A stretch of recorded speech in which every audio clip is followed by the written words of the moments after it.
In the spirit of our journey to promote reconciliation, we'd like to honor the truth and shared history and knowledge and acknowledge the many First Nations, Métis, and Inuit who have lived and cared for these lands for generations. We are grateful for the traditional knowledge keepers and elders who are still with us today and the ones who have gone before us. I am back in Oyen this week. Last month, I guess I was in Calgary, so I was on Tsuut'ina Nation.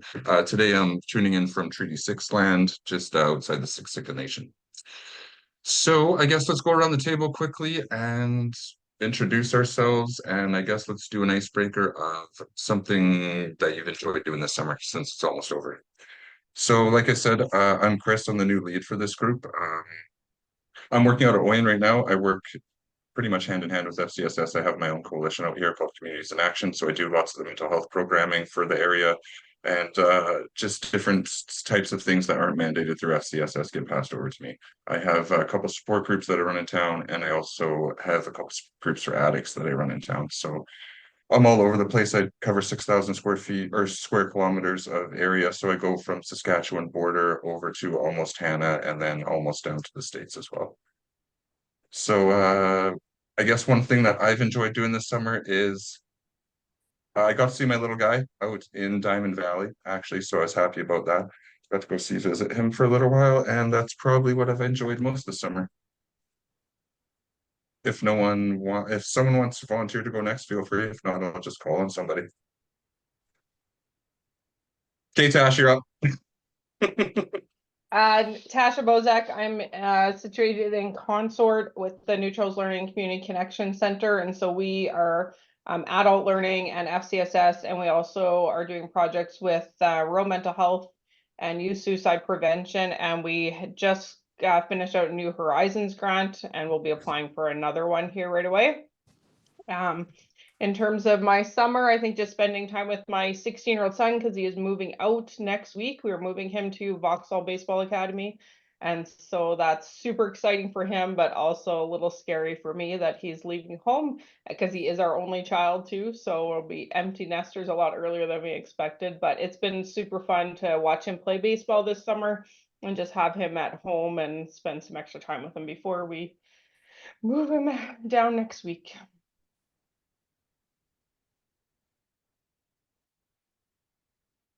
I guess I can go.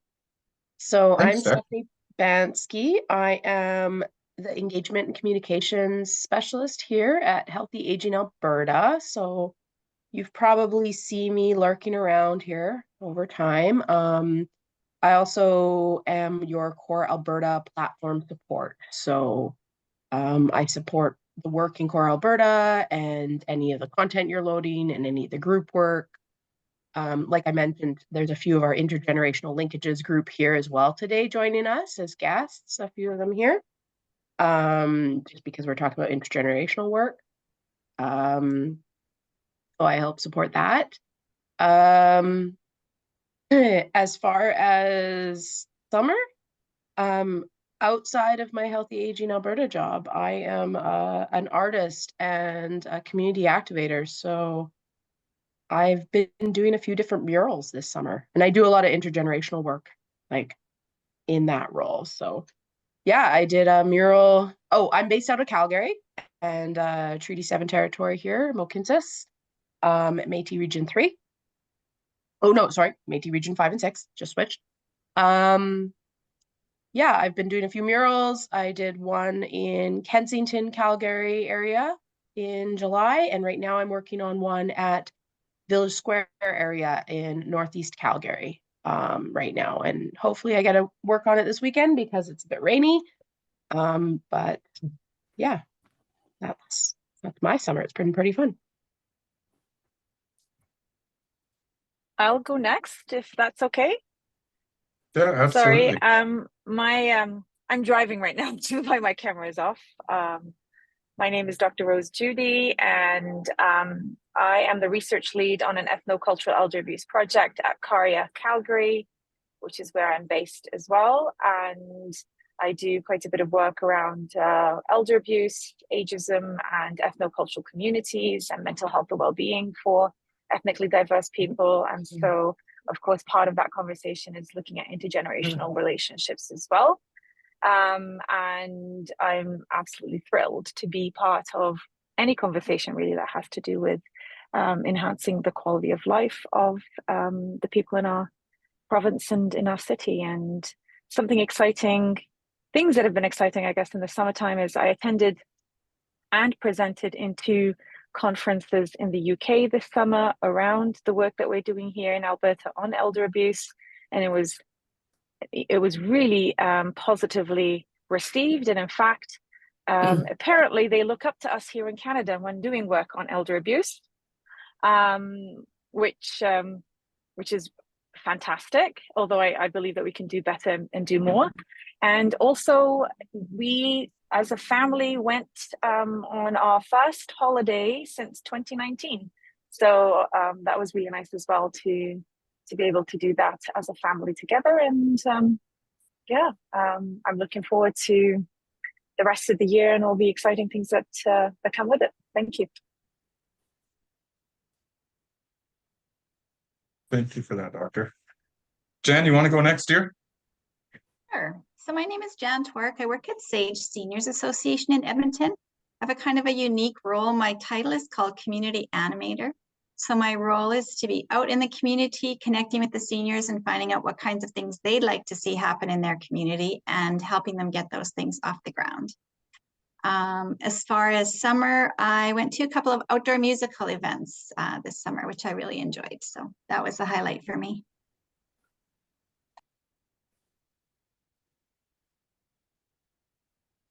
I can jump in. Thank you very much. It's lovely to meet you all. I would actually love to be part of this group ongoing, if that's something that I'm allowed to do. I actually currently work for Volunteer Canada as their manager of intergenerational initiatives, but I've just come from working for a local mental health organization, Capital Region Mental Health and Addictions, where I ran an intergenerational program for seniors' mental health. So that's really, working in community, supporting seniors is really important to me. So I'm really interested in the work that you're doing here as well. I'm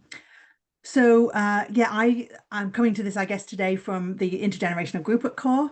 It's actually a national community of practice where we talk about intergenerational work that we're all doing, or people can learn about it, projects and stuff, similar to the conversation that we're going to have today. The thing I enjoyed this summer, again, a bit like Dan, we've had lots of music going on in the city and outdoor movies and things. So I've really enjoyed those, as well as getting on the water in our kayak. So it's been a good summer. Shall I pass it to Elizabeth?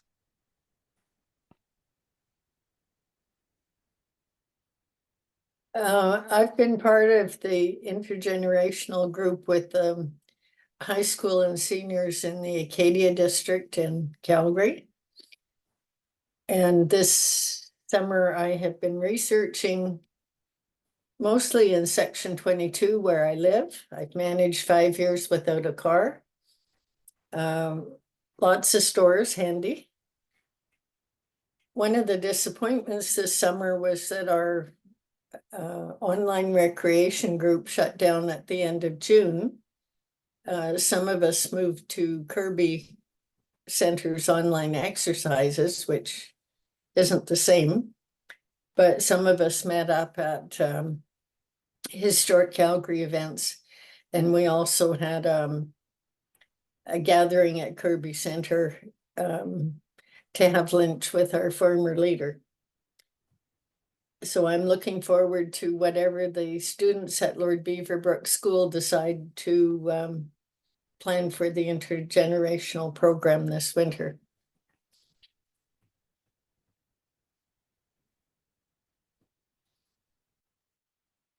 Adam or Sarah, you guys want to go next?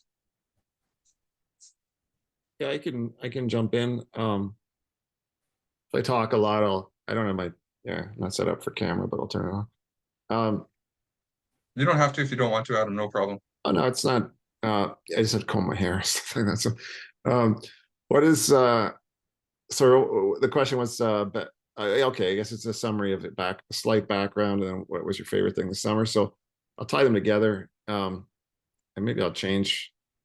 I'm also in Calgary and also based out of Carrier Village Commons, like Rose. and Stephanie's in Calgary too. So I run a weekly community building event called the Happy Cafe at Carrier Village Commons in the East Village of Calgary. And it is, so it's not, our goal is not to build intergenerational connection, but kind of it happens, you know, because it's open to all ages. So hence my interest in this. My highlight, probably just those events.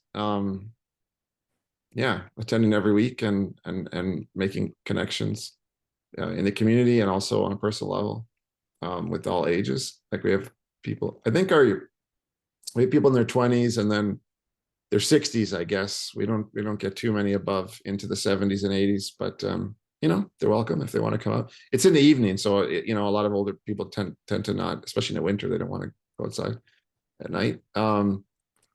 And I just checked actually, because I can never remember what groups I'm a part of for Healthy Aging Core Alberta, but the answer is the IG, Intergenerational, Men's Sheds, and I think this meeting officially is Social Connection, Wellness, and Mental Health. So they all, you know, they're all kind of different facets of the same thing, I think.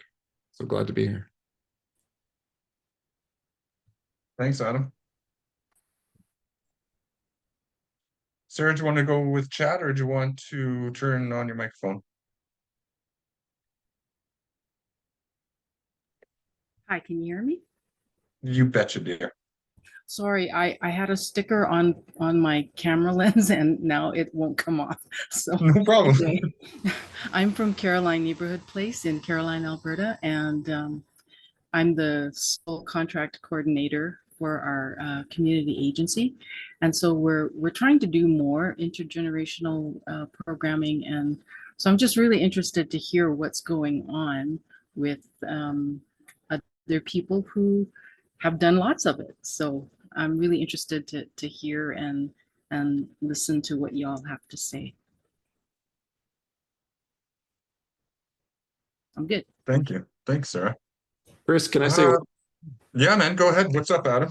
Just halfway through changing my name, but yesterday, so there's some of you might know there's I know this is, let me just actually for Stephanie and Chris, like this is officially a meeting of this mental health connectedness, blah, blah, blah. It's not officially an intergenerational group meeting, right? So, Correct. Okay, so, but it seems to be the topic. Is it the topic today's IG? Yes. Yeah. Okay. So, they tie together a little bit, Adam, with the mental health of seniors, and they with intergenerational programming and stuff like that. I find especially in Oyen, the seniors really enjoy doing stuff with the younger generation and the elementary school kids and the high school kids and stuff like that. So it all just kind of ties together. Awesome. Yeah. So thank you for that. So there is an IG organization based out of the US called Co-Generate, and they have a community of practice that they're recruiting for. So I attended an orientation call yesterday, and which with a kind of negative mindset because I had been part of one before that did not really add value.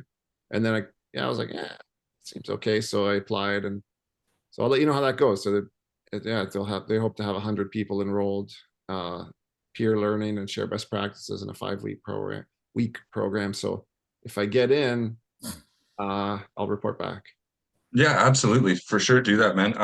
I'll leave my contact info in the chat here too, just in case anyone needs anything as well. One thing I'm Can I actually just ask? Oh, sorry, Chris. No, go ahead, Jen. Go ahead. I don't know. Can we just take a minute? I would just be curious to hear from Elizabeth about the program, the online program that got canceled over the summer. If we do we have a couple minutes that we could just ask about that? Yeah, of course. That's what we're here for, darling. The program was connected to Brenda Strafford group. During COVID, one of the recreation people had an idea to set up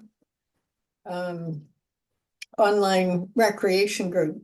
So we had 5 mornings of exercise, or 5 exercises that we could join in. And besides that, there were things like brain games. We had a wonderful music lady about twice a month, I think. I only participated from March to the end of June. But she invited the seniors to her wedding in June, and that was a lot of fun. And then one of our exercise leaders had just graduated from university. So I don't think we had any high school students participating, but we were just getting nicely to know each other, and then planning to meet up in person, and the program got canceled. So there were some guest speakers on various topics too, topics for seniors. Well, it sounds very interesting. I'm sorry, Elizabeth, that something you were finding was really great got canceled. Well, everything gets down to funding, and seniors are usually on fixed income. So the ones who live in buildings that they pay 30% of their income are lucky if they have a place where they're comfortable and happy. And those who haven't managed their finances very well are worried about rents doubling and things like that. So anyway, my personal interest is in the history of the community and senior housing.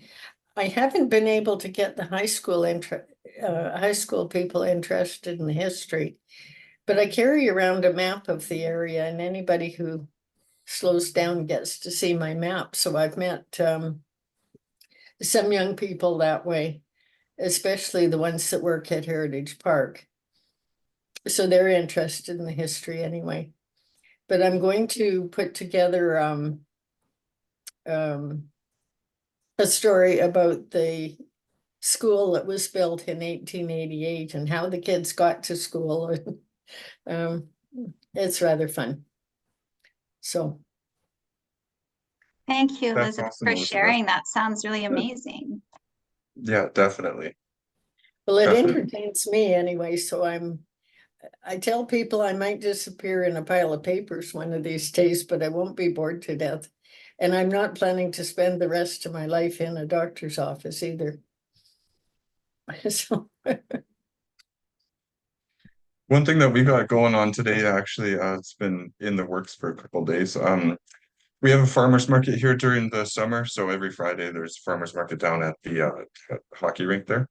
But this farmers market, we had a bunch of the kids from the summer camp or daycare.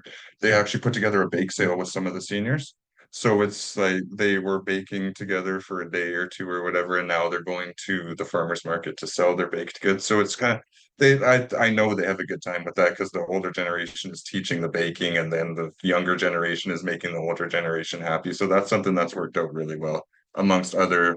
We have other kind of intergenerational stuff like a community garden that the elementary kids will help out the seniors with planting different stuff and stuff like that. But everyone's pretty excited about the bake sale that's going on today.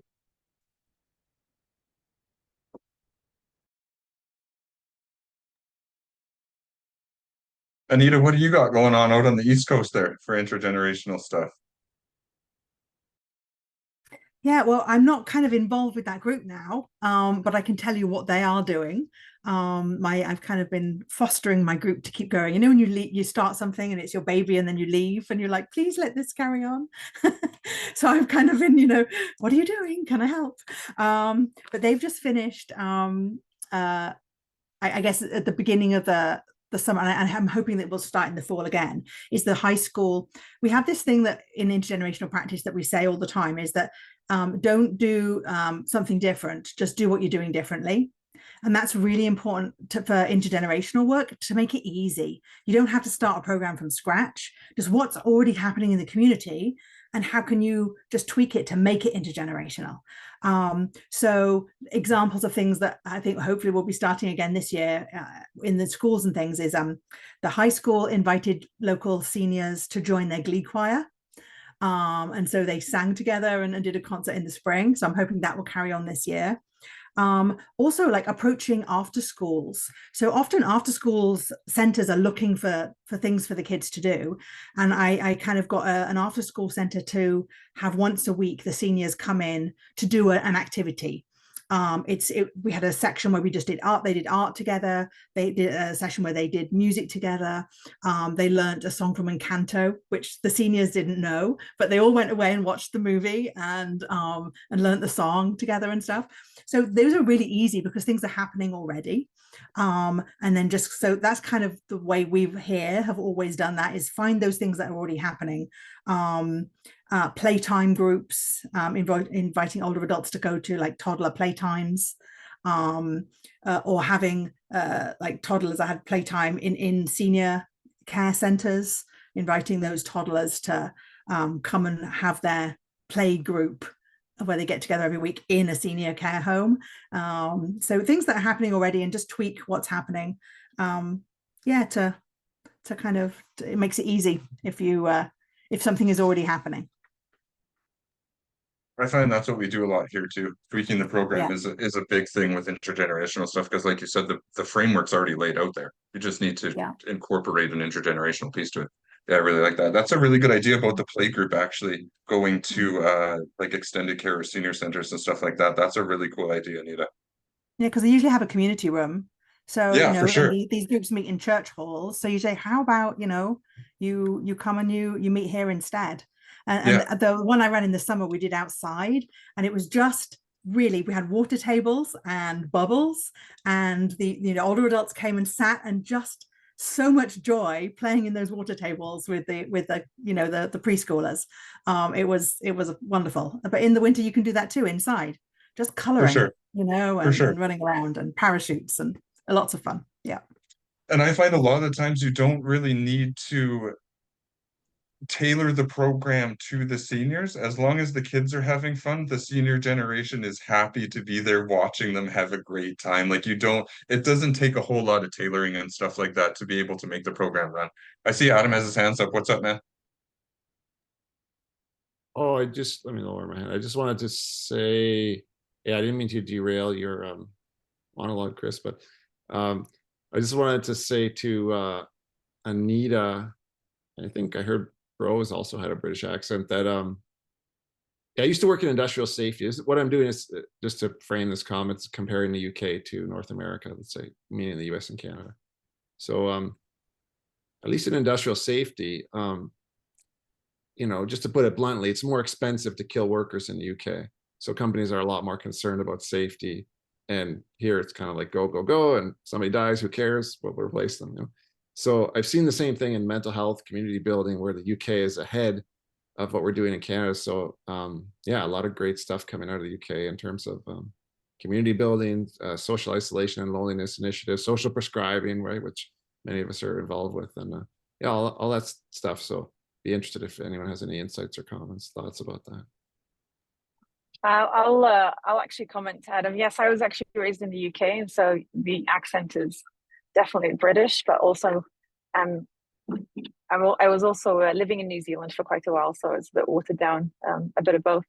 However, I did notice when I was at those conferences this summer in the UK that they are really ahead of us, I would say, in terms of discussions around aging and AI and technology and enhancing aging in community, and a lot of interest in the work around dementia. So they are, I would say, far more advanced in those particular areas. And the focus was, of course, looking at, like you said, isolation and loneliness, and implementing technology in care homes, but also in the home of the older adult, to see if that would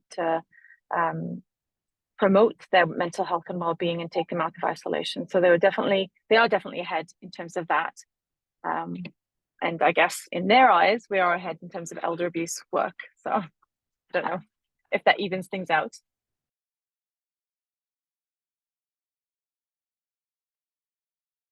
Yeah, the technology piece is a big one, actually, Rose. We had that's what the meeting last month was about, was how to comfortably incorporate technology into the seniors world. But as we know, like everything's online and stuff now, and having to fill out CPP applications and this application, that application, everything's online. So yeah, we had a big talk about that last week, but I did quite enjoy that conversation, actually, to be honest. Hey, Steph, what do you need, dear?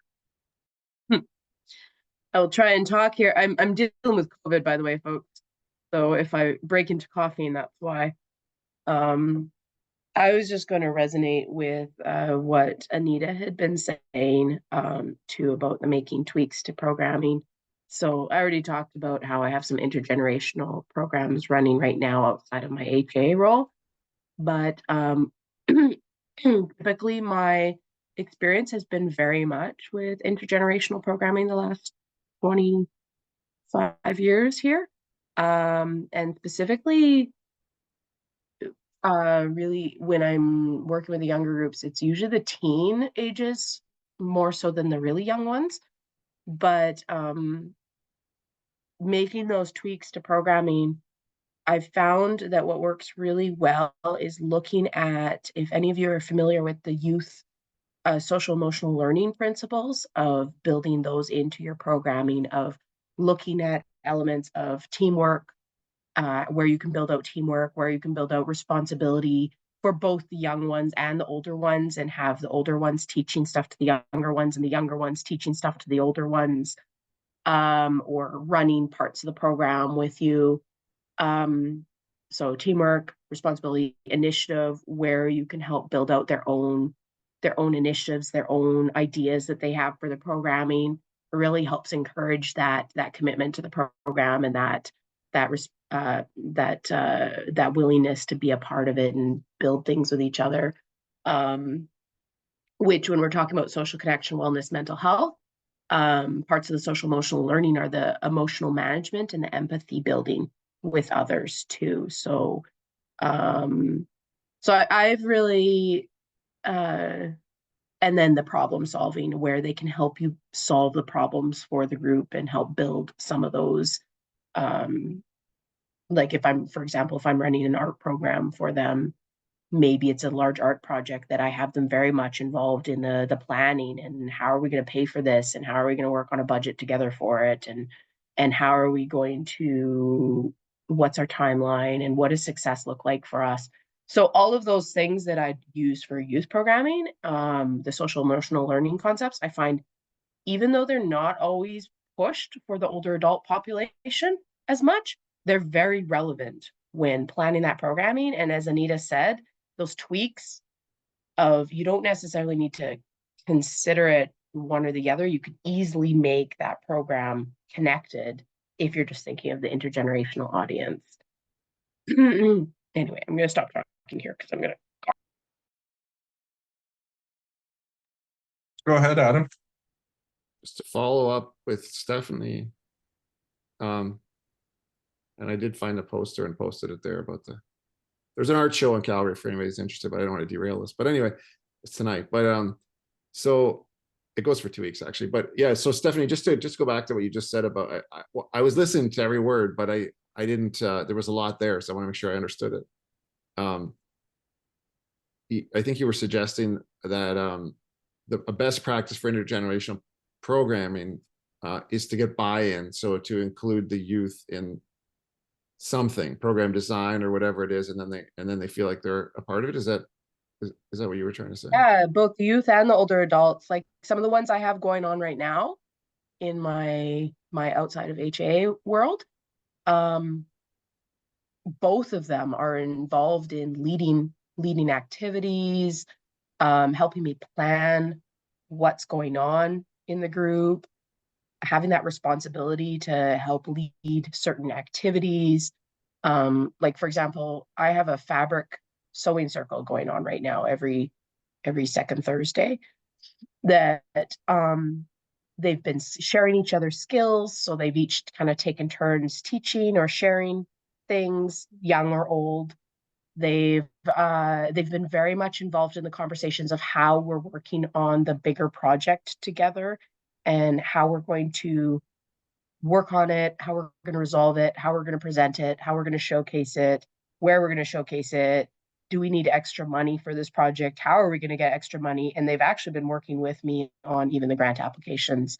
And often I'll have both young and old folks in the group working on that with me. So all of those little bits of like responsibility and initiative, I find are really nice to work in there because it helps build the group, and they all have a chance to really feel like they're contributing and not just always attending the program.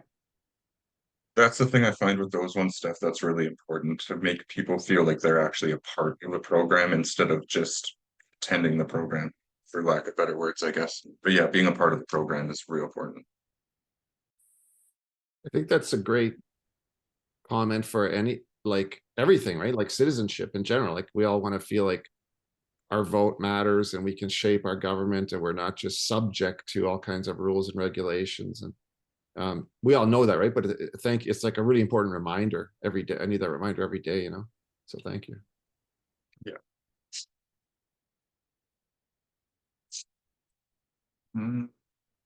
I know that resonates with you probably too, Jen, being a community animator, hey? Having people involved in the actual program. The real mental health people in the room.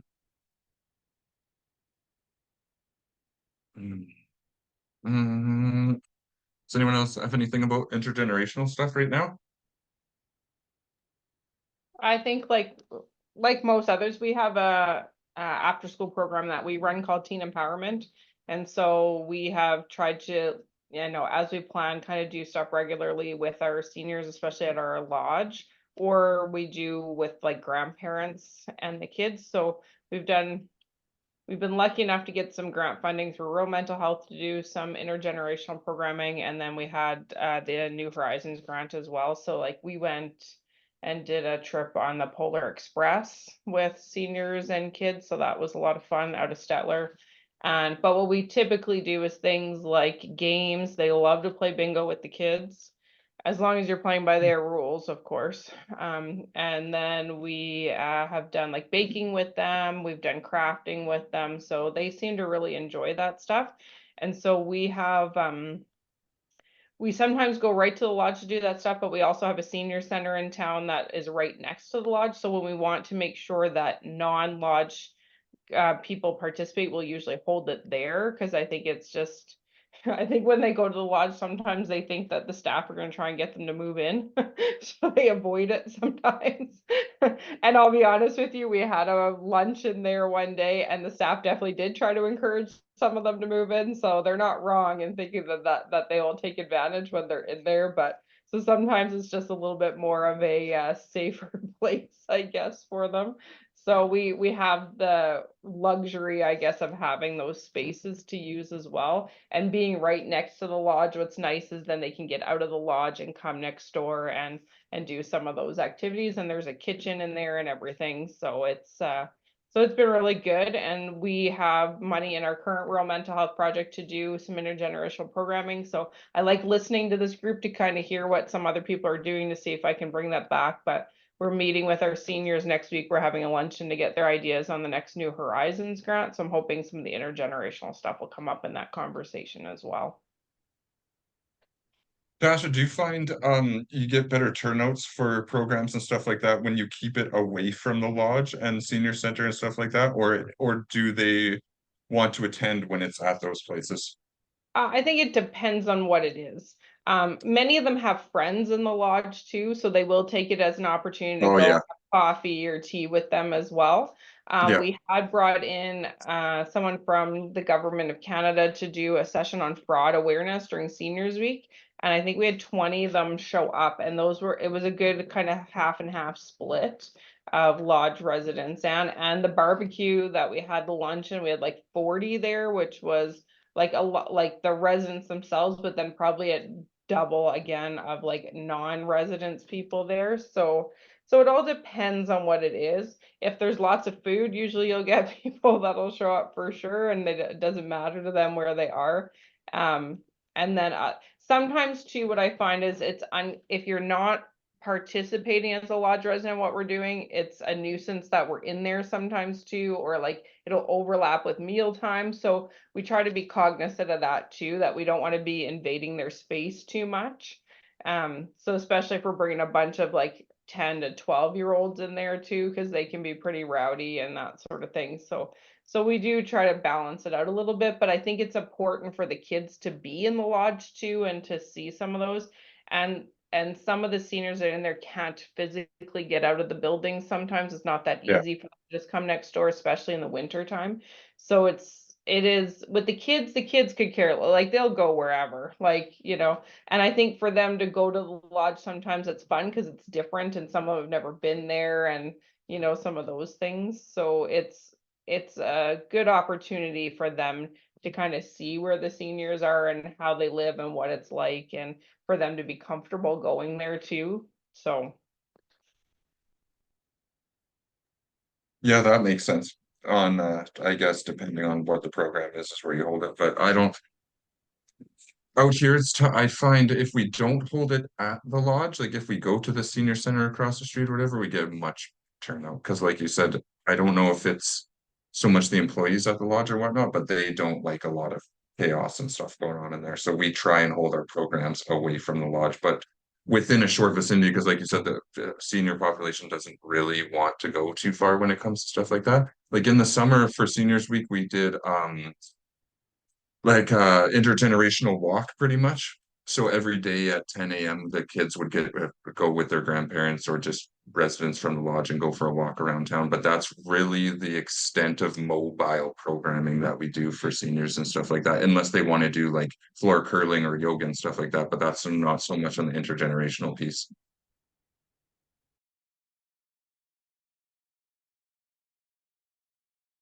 Steph, what was that you just posted in the chat, Steph? Oh, I just shared some of the social emotional learning resources that I was chatting about. Oh, perfect.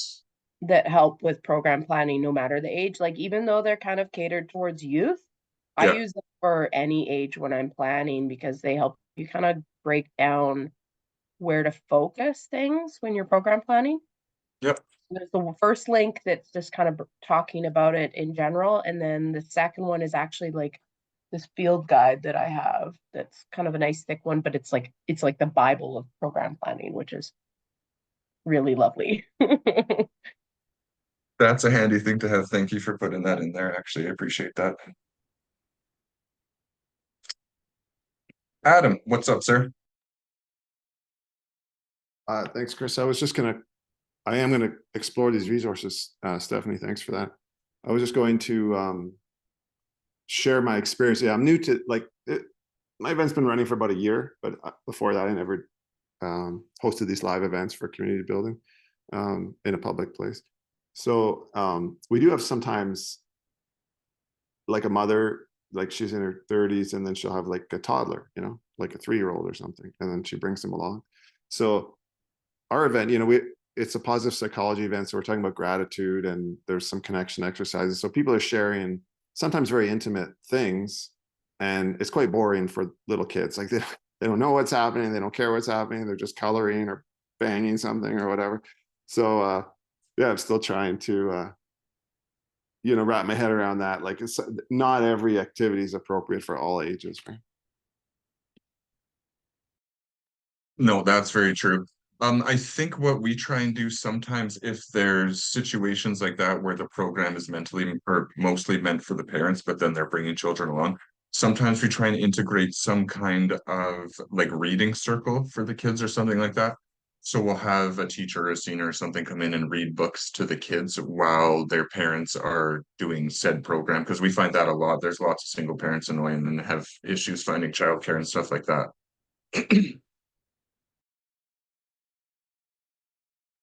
Just something to think about, maybe, man. I'm going to just jump in just to talk a little bit about the intergenerational kind of preparing for those things. I think especially when we talk about you know, older adults' mental wellness and mental health, that goes hand in hand with ageism. And I think if you're going to start an intergenerational initiative, it's really good to prepare both those groups rather than just putting them together. Because if you don't prepare them, sometimes you're actually creating more ageism among the group than you are. So I like to talk to the older adults about gender and topics like that. And I like to talk to the kids about kind of preparing them, especially if they're going into a care setting, you know, talk about their expectations or challenging their ageist thoughts. You know, so that was just a little snippet of, with my intergenerational practitioner hat on, you know, if people are starting things, kind of do think about that as well, about that, just so that we are challenging ageism all the time.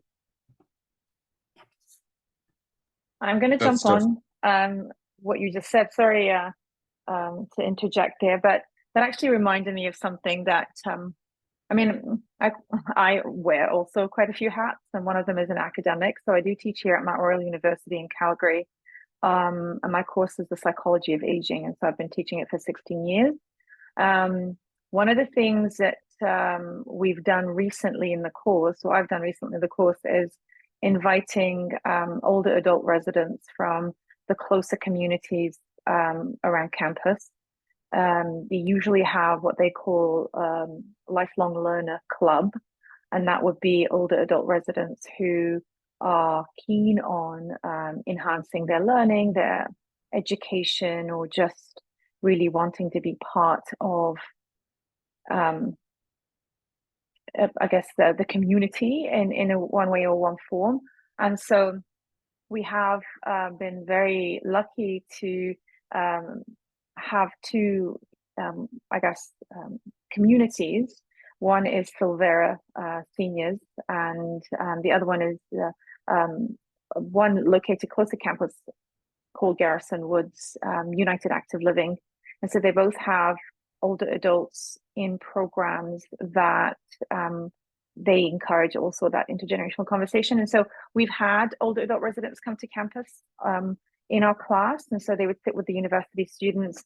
But what I would do is I would prepare both groups, and I would send, I would ask the students to prepare some questions that they would have for the older adults, more about curiosity and just really getting to ask questions that might work for that kind of conversation and setting. And I'd share those questions with usually the lifestyle director, whoever it is that's managing the program for the older adult residents. And then I'd ask them to have the residents also prepare some questions that they would like to ask the young students. And it has been such a positive and really well experience from both ends, that sometimes the older adult residents actually want to stay a bit longer than the hour that they're designated, which is great, because when I get to the student evaluations at the end of the semester, as much as I'm a great instructor, in my opinion, they usually rave about having had that opportunity, because a lot of the younger students tend to either not have a relationship with their older adult family members, or they do not have grandparents or older family members to have a relationship with, or they don't have a positive one with them.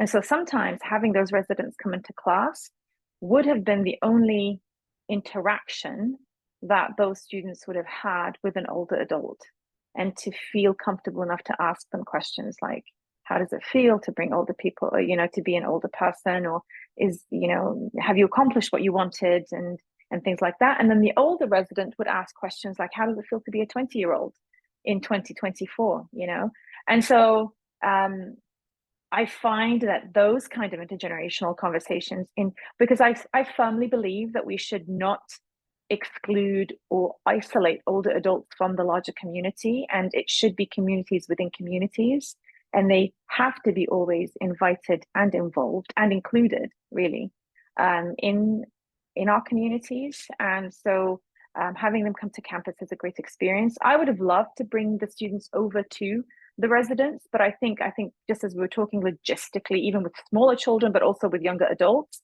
logistically it's a nightmare. And there's a liability as well, of course, and our classes are usually about 30 to 35 students, and so that even if we're breaking it down into small groups, it could be chaotic for the other residents in the community. So we're very mindful to be respectful of that. Now, the other thing, I guess, and as you were just mentioning it, is the ageism component. So what I have done also with some older adult resident communities is because I do talk about ageism, so I've been invited to go into Silvera to talk about ageism to the older adult residents, because just this year, they have been part of a pilot project that's been funded by the government to invite a younger person to live in the older adult resident to students for a semester. And part of that was to have a younger person be part of the environment to see how it goes, but also to ensure that older adults have that connection and interaction with younger people. And the younger student would volunteer. So this is what they get, is to live and access the food, etc., at the residence, but also to have that younger person then volunteer their time to participate in activities and be a volunteer in some of the activities that are run in that community. So this is a pilot project that's just been started currently through a not-for-profit, and it is growing in interest actually nationwide. And I've actually been invited to prepare the older adults to have a younger person kind of invade their space, because of course, not only internalized ageism, but also ageism from older people towards younger people. And as you were mentioning, of course, it's very important to prepare them before we intrude, I guess, in their space. So that's just also something that we've been doing here in our part, or in Calgary. And if you want to hear Dr. Sorry. Rose talk more about ageism, I put a link in the chat of her last presentation on ageism she did a few months ago here with us. That's an amazing pilot, Rose. I didn't hear about that. It just very, very recently started, or has it been around for a couple of months? It's so this September is because it's the beginning of the semester for us at the university, is going to be the first experience for the awesome. students. Yeah, but it was kind of in the hush because of, the logistics of it being a funded thing, and etc. But I'm on my phone right now. I didn't want to kind of switch between, but I might share the link of the organization with Stephanie, and if you can just kind of distribute that, and if everybody was interested. But I might fiddle around with the phone for a bit, and I'll send it through here if that's possible. But yeah, it's really interesting, and I think it's something that's been done anyway in Europe for quite a while. And I think parts of the excitement around it is that it seems to be something that has been well received by the older adults. So they have been really excited to have these. And one of the students were actually students from my aging class, and another one was chosen from SAIT, I believe. So yeah, I look forward to reading more about that and hearing more about that project. That sounds actually a really, really cool idea. If no one else has anything for this meeting, I'll let everyone take a little bit. I have to run over to the hospital and do a meeting with the manager over there as well. I just want to say thank you to everyone. I just came to listen today, and I'm walking away with some really great ideas. So thank you very much for that. Yeah, this was a good meeting today. I really appreciate everyone showing up. I got some good information was shared around here today. I think it was a good time. Thank you for everyone coming. And just to wrap up, of course, for those of you who are from the intergenerational group, this social connection, wellness, mental health group, we've been having regular conversations every month here. So we've been posting the dates on CORE. And those of you from the social connection, wellness, mental health group, if you really resonate with the intergenerational topic, we'll begin our event schedule monthly, starting probably next month. Usually it goes September to June is our calendar year. So we'll be posting those topics and themes here shortly. But is that intergenerational group open, Steph? Can we just join that one? Yeah. Okay, awesome. It's open. Yeah. Okay. Both groups are open. So whichever group you're coming from right now, the other one's open, so you can come join us. Sorry, I also just shared right now the LinkedIn link, and I apologize if people don't have LinkedIn, to the not-for-profit, but I do believe they have a website, but it's called the Canadian Alliance for Intergenerational Living. So do we have a date for the next meeting for this group? What works best for you, Jan? I did not come prepared to answer that. It'll be probably the 3rd or 4th week of September, I want to say. I got a lot of stuff going on until about the 12th of September, so it'll be sometime after that, either the following week or the week of the 23rd. Okay. But I'll contact Steph and deal with that with her, and she'll send out the invite there. Thank you. Yeah, Yeah, I'll get for it sure, going guys. in the core group for us. But yeah, we haven't actually chosen the specific date yet. I'll be more prepared for you next time, Jan. I apologize. Okay, thanks for everyone coming. I'll see you guys next month. Elizabeth, you have a question? Chris is running, but I can answer the question here. Oh, no, too. go ahead. One thing I would suggest is that it might be interesting as a project to have students research people who were connected to their school or their community. This morning, I've been working on family groups that lived in my area, but some of the kids attended Mount Royal School in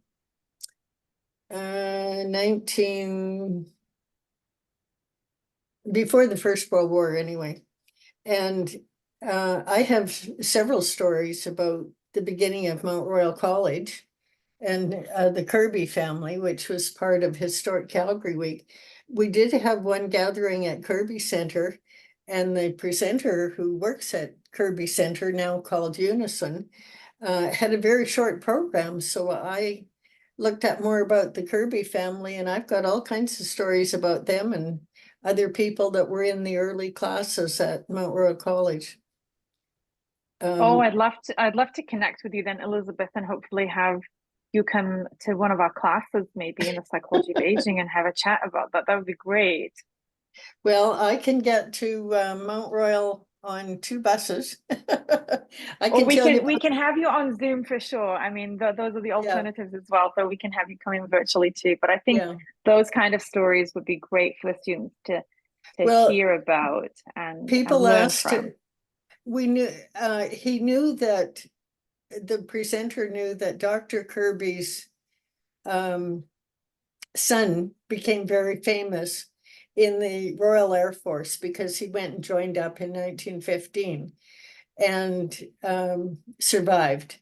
There was another Calgary fellow who went over at the same time that died in a mission a few months later, and I researched his family too.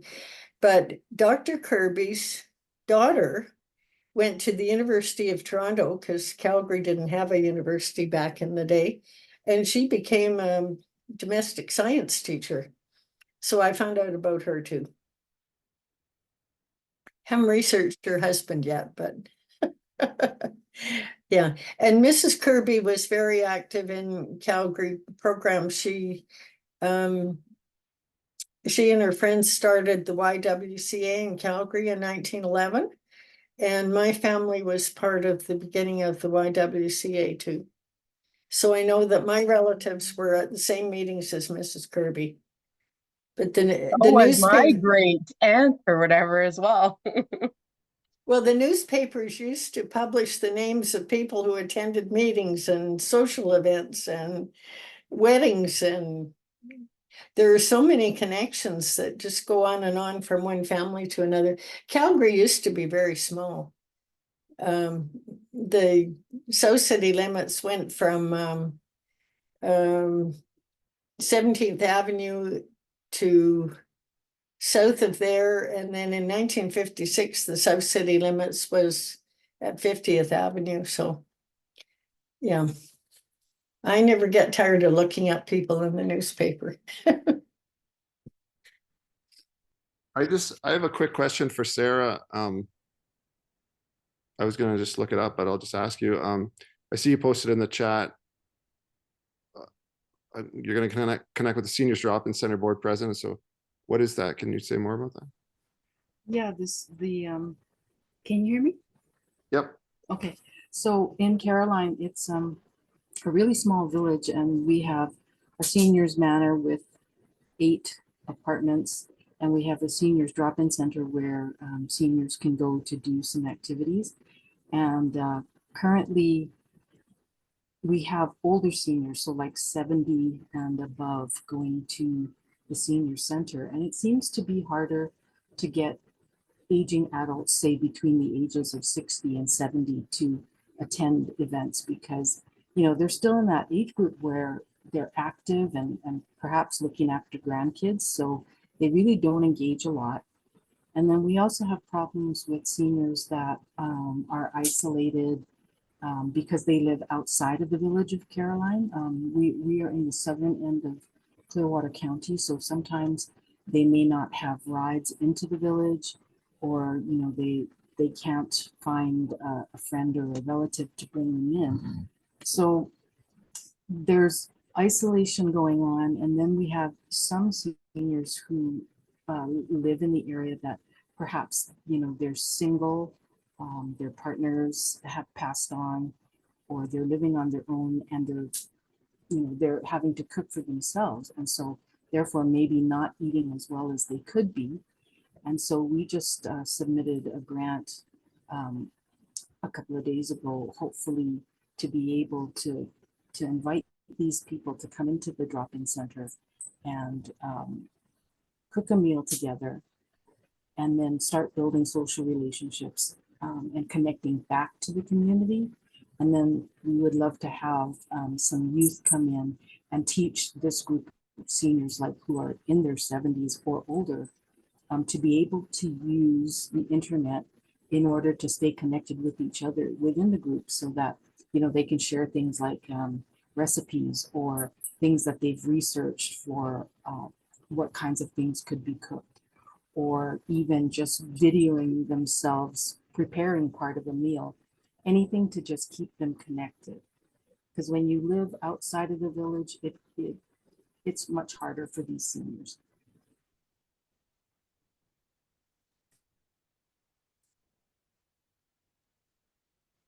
That's a really good idea, Sarah. I like the idea of having a community online for just seniors like that. That's a really good idea to try and implement in different communities as well, actually. Okay, well, I'll let everyone hit the road now. And yeah, Steph will be in touch with the next meeting date. Like I said, probably 3rd or 4th week of September, if that's all right for everyone. And feel free to reach out with any questions or ideas for future meetings. Steph, put that in the chat as well. You can talk to either one of us for ideas for future meetings. But yeah, thank you everyone for showing up today, and I'll see you guys next month. Bye. Lovely to meet you all.